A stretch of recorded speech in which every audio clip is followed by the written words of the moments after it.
Democrats struggle to stand for anything uplifting or hopeful, I thought today, Holy Thursday, was a good time for a quick perspective check on what Donald Trump and his team have accomplished in 3 short months in office.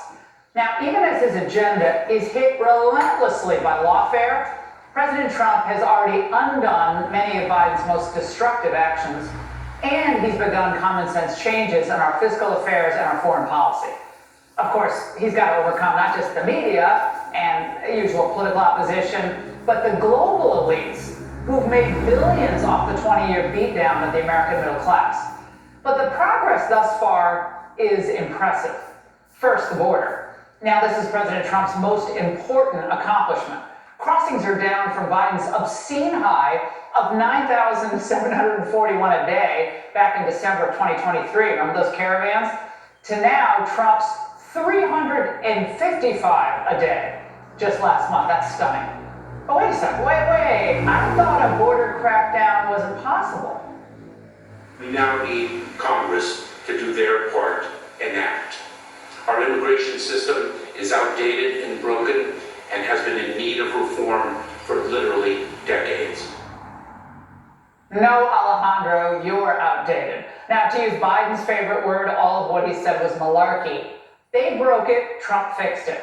As of a few days ago, there were 47,928 illegals in detention, but as far as the mass deportations that Donald Trump promised, well, they've got a long, long way to go. ICE deported only about 11,000 migrants back in February and just over 12,300 in March. That's not nothing, but again, you got millions here.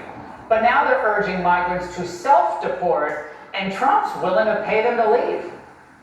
We're going to give them a stipend, we're going to give them some money and a plane ticket, and then we're going to work with them. If they're good, if we want them back in, we're going to work with them to get them back in as quickly as we can.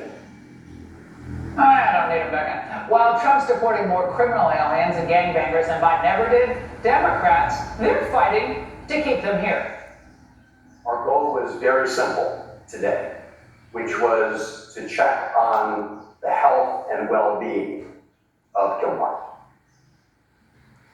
Whoa. When is the last time Chris Van Hollen, who wants to be your next president, by the way, when's the last time he checked on the Morin family's well-being? It's totally insane, especially when you consider that the public is giving Trump very positive marks on the immigration issue. Deport all undocumented immigrants. Voters favoring the government trying to deport all 11 million of them. Back in 2016, just 38% of voters wanted the government to try to deport all 11 million undocumented immigrants. Compared to where we are in 2025, 56% the majority. The American people have come a long way on this issue, much closer to Donald Trump. And number 2 in the success is exposing and cutting government waste. This is a big one. Of course, with the help of DOGE and an all-of-government approach, President Trump has exposed the holy grail, which is bureaucratic waste, fraud, and abuse. Now, while spending in these agencies is often done in secret, the cost savings now, thanks to Elon Musk, is transparent.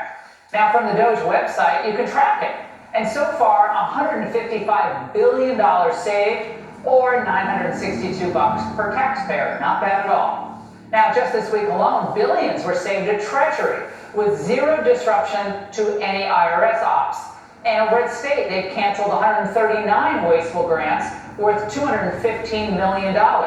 Rubio is right when he tweeted that the American taxpayers should not be funding misguided programs like building the migrant domestic worker-led movement in Lebanon, or get the trolls out in the United Kingdom. It's a anti-disinformation campaign. These are total scams, and they're all giveaways to the left.